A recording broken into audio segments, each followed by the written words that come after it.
อ๋ออยู่ในป่านี่เนาะก็ถือว่ามีความสำคัญหลายต่อกับเฮาเองแล้วก็ต่อกับครอบครัวเฮาแล้วก็พ่อแม่ป้าส่วนนั้นเนาะก็เดี๋ยวนี้ก็เป็นแปลงหลายได้ถือว่าแต่เก่านี่เฮามาอยู่นี่ก็ถือว่าแถวนี้แล้วก็แถวส่วนบ้านพุ่นล่ะถือว่าเป็นป่าดงประดงเป็นป่าใหญ่เด้พี่บ่ท้องคนบ่เดียวเนาะช่วยรักษาแนวไหนตามความคิดของเจ้าระดมพ่อแม่ป้าส่วนเพิ่นบ่เฮ็ดทางซะบ่เฮ็ดตัดซะนะแล้วเพิ่นเป็นป่าธรรมชาติในนี้มันมีต้นไม้เยอะก็มีต้นไม้น้อยเด้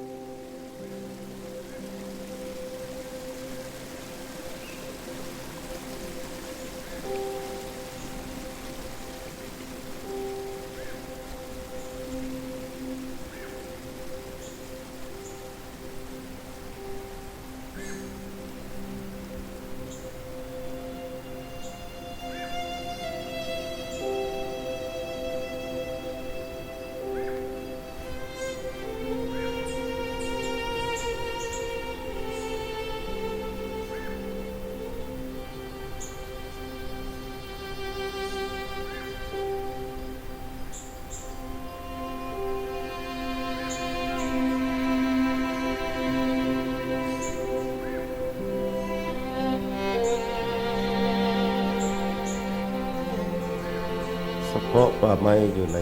สปปลาวนี่ก็มันมีความสำคัญหลายเพราะว่ามันเป็นบ่อนรักษาความสมดุลของระบบนิเวศป่าไม้เป็นบ่อนทำมาหากินฉะนั้นป่าไม้อยู่บ้านเฮานี่จึงมีความสำคัญหลาย From the villagers' perspective, forests are like a supermarket. They collect fuel wood to use around the house. It's a source of food, various foodstuffs, medicine, and also the non-timber forest products. It's a major part of their income.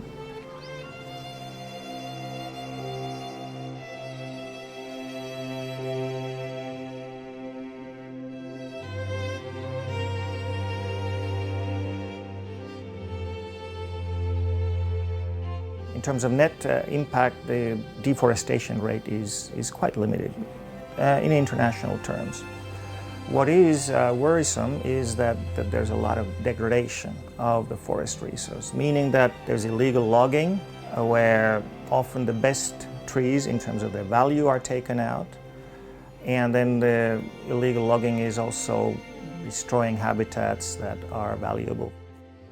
The forests in Laos have a very high value. All of these are natural forests. There are very few plantations, and the trees grow very slow. So one of the implications is that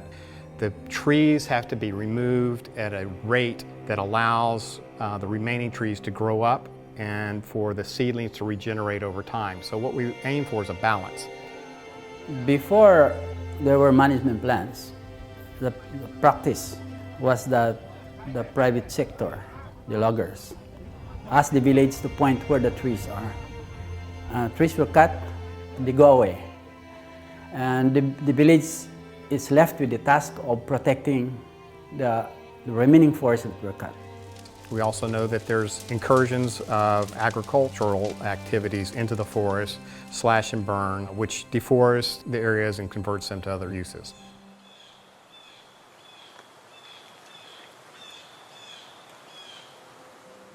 สำหรับป่าผลิตรัฐบาลได้กำหนดทั้งหมดในทั่วประเทศนี้51เขตซึ่งมีเนื้อที่ทั้งหมด 3.1 ล้านเฮกตาร์และโดยพื้นฐานป่าผลิตในขอบเขตทั่วประเทศ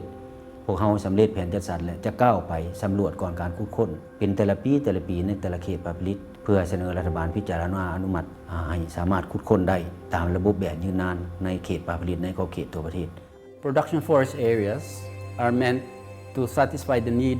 of Lao society for timber as well as for economic development, to generate capital for economic development. And we've been able to demonstrate how it could be expanded from 2 provinces with 250,000 hectares now to 13 provinces with 2.3 million hectares. And for the villagers, the production forest area should produce the products that they need for their daily life. So we introduce a system of preparing management plans and implementing them so that on an annual basis, they can cut only what the forest is able to grow back.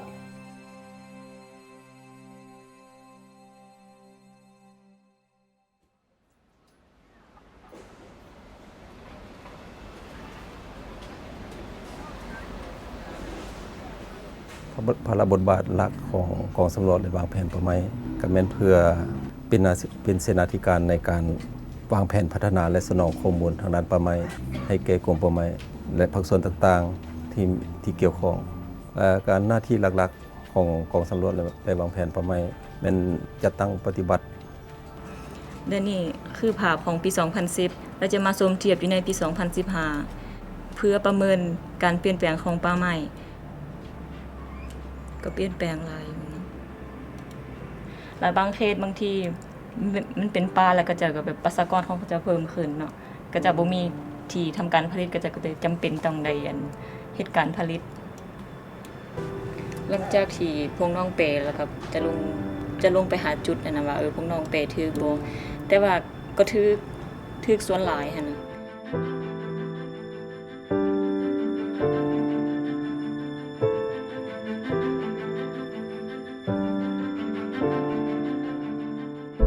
นอกนั้นใน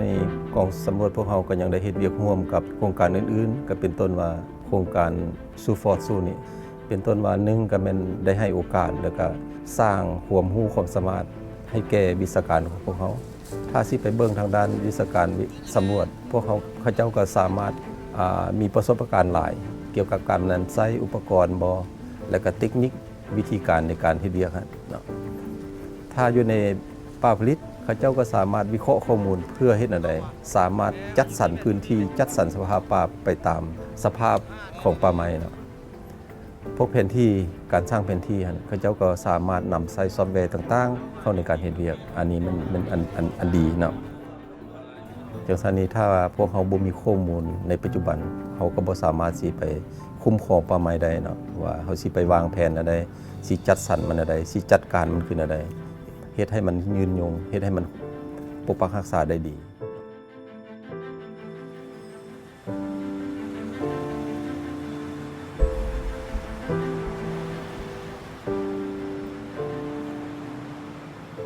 The overarching goal of SUFORD is to develop systems that enable sustainable forest management and then build the capacity of the Lao Forest Administration and then also various other stakeholders to maintain and continue to implement those systems. We can already see that the sustainable supply in the country of timber in particular has declined because there has been over-harvesting in the past. And that's largely due to the fact that there were no assessments, no inventories of the resource, no assessments of how much can be sustainably used. And the forest management plans provide them with guidelines how to maintain those functions, how to ensure what measures need to be taken, how much can be taken out from the forest of various products. We can improve the information available to the authorities. This is what we're doing. We're conducting these studies on deforestation, logging, and then we also provide assistance to DOFI in terms of methods of developing various methods of law enforcement.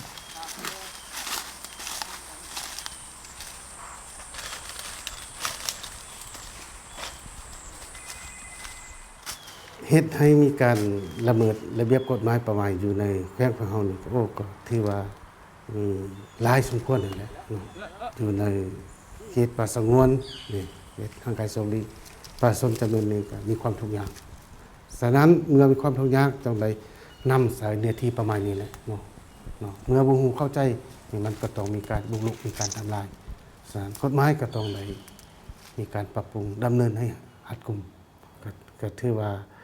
เมื่อเวลาโครงการสฟอร์ตได้เข้าไปจัดสรรโครงการสฟอร์ตก็มีข้อกำหนดกฎระเบียบ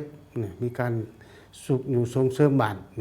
ในการคุ้มครองและปกปักรักษาป่าไม้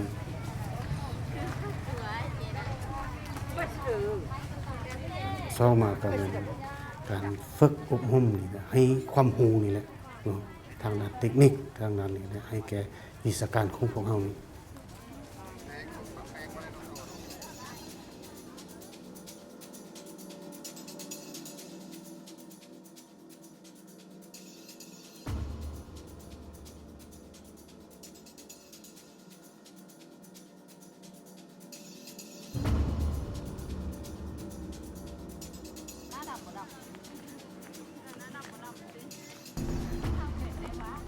หลังจากโครงการสฟอร์ตได้เข้ามาอันปรับปรุงเฮ็ดให้ดีก็แม่นที่ว่าการนี่แหละเฮาไปเคลื่อนไหวกวดการตะเวนอยู่ในขอบเขตของโครงการของสฟอร์ตนะเนาะมันจะมีขอบเขตมีเนื้อที่แล้วก็ประชาชนก็มีความเข้าใจ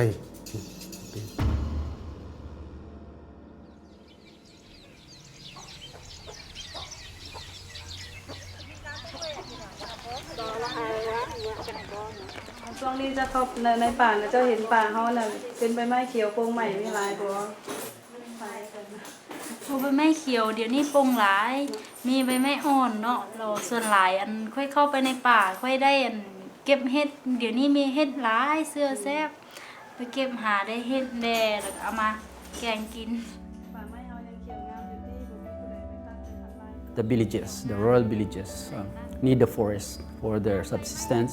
survival, and livelihood. So, if the forests go, then the local people would suffer. So, during the 90s, the project document of FOMACOP, helping the government to prepare management plans. FOMACOP is a forest management and conservation project. My first question was, who is the manager?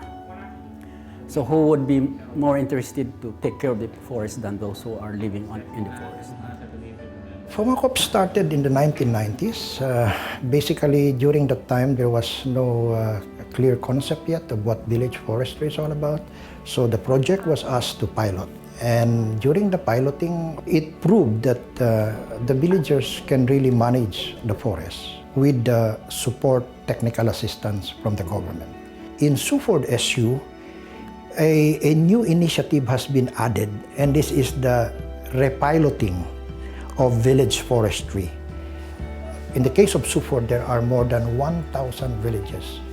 situated within or overlapping or immediately adjacent to the production forest area where Suford is operating. It started with basically technical aspect, planting trees, growing more forest. But when it evolved, it is very clear that it has also to address social as well as the economic aspect. And if these social and economic aspects are not addressed in terms of livelihood, income, and benefit, villagers will not be having the incentive to sustain the management of this forest.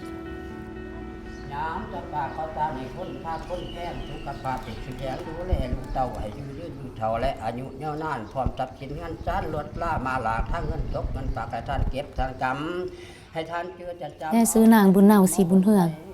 ในบ้านนาโอเป็นบ้านหนึ่งที่ได้รับทุนจากโครงการ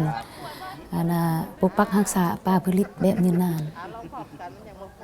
ประชาชนอยู่บ้านเฮาได้เข้าร่วมโครงการสุโฟดก็แม่นเบื้องต้นประชาชนเฮาไปทำการผลิตอยู่เขตจัดสรรป่าผลิตในเบื้องต้นเนาะหลังจากนั้นก็เป็นการตัดไม้ทำลายป่ามันได้แก้ไขชีวิตการเป็นอยู่ของประชาชนต่อครอบครัวที่ทุกข์ยากเนาะให้มีชีวิตที่ดีขึ้นมีความพร้อมกับโครงการนี้เพื่อรักษาป่าไม้แล้วก็จังเข้านำโครงการนี้เพื่อหลีกเลี่ยงกันทางป่าให้ได้แล้วหันเปลี่ยนมาเลี้ยงสัตว์บ่ฟางบ่แทนเฉพาะชาวบ้านก็มีบทบาทเนาะในการคุ้มครองป่าไม้ตามวิธีการหรือว่ารูปแบบโครงการนี้ซึ่งเขาเจ้าจะได้มีสิทธิ์เข้าร่วมในการจัดตั้งปฏิบัติกิจกรรมต่างๆตามความสามารถของเขาเจ้าเนาะแล้วก็เรื่องความรับผิดชอบเนาะความรับผิดชอบหลักๆของเขาเจ้าก็มันนอกจาก จัดตั้งปฏิบัติกิจกรรมแล้วก็ยังมีเวียกเรื่องการปกปักรักษาการกวดการรัตเวนอยู่ในขอบเขตบ้านเขาเจ้าเนาะ Suford project had a primary focus on working in production areas for forest management, doing inventories, integrating the villages into the inventory and management work, and benefit sharing.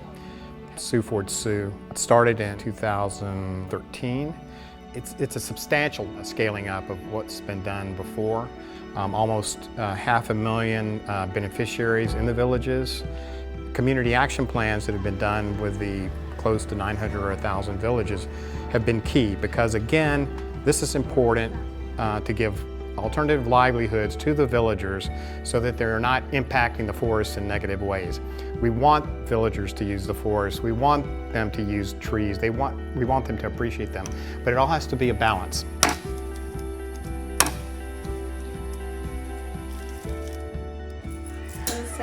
เซลเป็นผ้าส่งสหรัฐเนาะผืนนึงไป$400 400 บาทคันตาน้อยก็ได้500ก็มีบ้านเฮาล่ะมีจุดเด่นคือว่าหนึ่งเรามีชนเผ่ายูเมียนเนาะเป็นมีวัฒนธรรมที่ดีงามแล้วก็อันสองก็มีตลาดหัตถกรรมให้บรรดาแขกที่มาเที่ยวชมได้มาแวะซื้อเป็นของต้อนที่ระลึกเนาะเงินที่เราได้รับจากโครงการซูฟอร์ดมาเนาะเราก็ได้มาหมุนเวียนเนาะเฮ็ดกิจกรรมกับเป็นต้นกับเป็นจากสารนี้ยิบแซวนี้สร้างรายได้ให้ครอบครัวเจ้าเรากลับไปซื้อวัตถุดิบเนาะเป็นต้นกับเป็นยิบ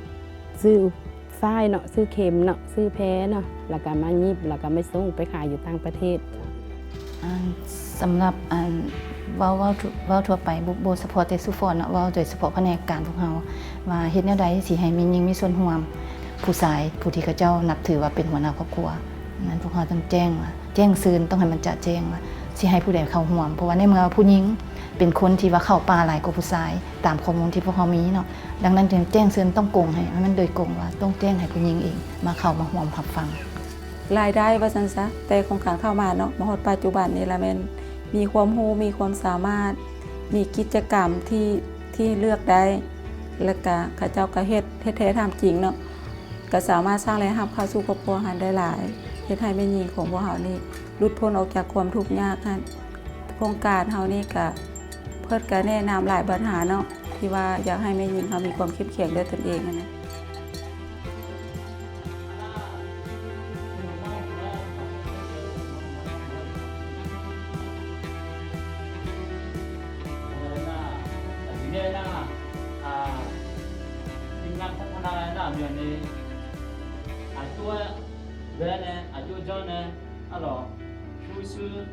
Adanya พื่อนของเรื่องนี้วุฒิสมบัติอยู่ในที่มาภาษาในที่มาผู้ใหญ่จะอยู่มา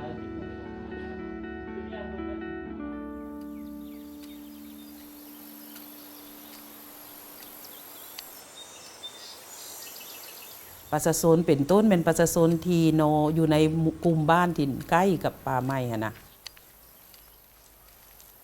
ข้าเจ้าต้องมีส่วนร่วมในการปกปักรักษา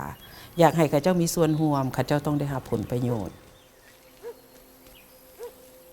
และสำหรับสภาพวกเขาก็ได้ร่วมกันกับองค์การซูฟอร์ดก็ได้สนับสนุนช่วยให้พวกเขาก็ช่วยข้าเจ้าในการพัฒนารัฐดำรัสเนาะหมายความว่าของประธานประเทศระวางผูกคุ้มครองประชาชนเขาร่วมตัดไม้ได้เท่าใดจะแบ่งให้ข้าเจ้าต่างๆซึ่งพวกเขาก็ได้มีนิติกรรมคุ้มครองทั้งโครงการพวกเราได้ร่วมมือทั้งโครงการซูฟอร์ดโดยเฉพาะมันทั้งเรื่องการยั่งยืนเกี่ยวกับเรื่องการคุ้มครองจัดสรรป่าซึ่งว่าพวกเราได้เน้นเรื่องการยั่งยืนป่า FSC ตัวนี้มันทั้งซูฟอร์ดเพิ่นได้ให้ชาวบ้านจะเป็นผู้คุ้มครองป่าเองแล้วชาวบ้านจะได้ผลประโยชน์จากการคุ้มครองป่าหวายเช่นว่าได้จากการเก็บกู้หวายนอกจากการเก็บกู้แล้วอาจสิเอาสินไว้มาแปรรูปนอกจากหันจะเอามาเฮ็ดผลิตภัณฑ์ต่างๆซึ่งว่าในปัจจุบันนี้ทางโครงการของเราได้ช่วยชาวบ้านสร้างรายรับจากการผลิตภัณฑ์กระตาหวายส่งออกไปประเทศยุโรปเช่นประเทศสวิตเซอร์แลนด์เบื้องต้นข้าพเจ้าก็บ่ฮู้ว่า FSC มันหยังเนาะ หลังจากข้าพเจ้าได้เฮ็ดเวียกนำโครงการนี้แล้วจงค่อยก็ว่าโอ้ FFC COC นี้เป็นเวียกที่ว่าผลิตปรุงแต่งแบบยืนยงหมายถึงว่าเฮ็ดให้วายนี่ผลิตบ่มาจากเถือเนาะจึงเพราะว่ามันมีผลดีแก่บริษัทของข้าพเจ้าเอง